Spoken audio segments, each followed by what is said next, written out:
What's actually happened in Victoria is the state just erupted in fire. The whole sky was catching fire. Someone likened it to Armageddon. I couldn't see 2 inches in front of me. It was just so black and so much smoke everywhere. It took us a couple of days to find out that our place had also gone. 30 years of our married life had disappeared.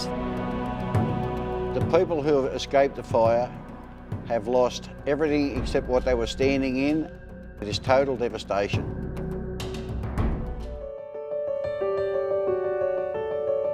Okay? Let's get into it. Let's go. This is a warehouse for the transfer of goods that are going to be distributed to the people who have lost their homes. District governors around Australia started sending goods to us. Then when someone comes and tells us they want a particular item, we've got it for them. You've got a budgie, have you? I've got 2 lovebirds. It's very hard to describe how you're feeling. You've just lost everything.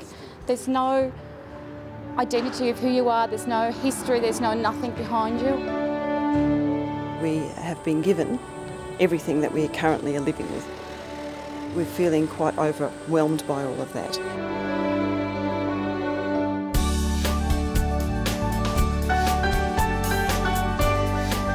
We aren't just supplying the basics, we are supplying the absolute necessities of life.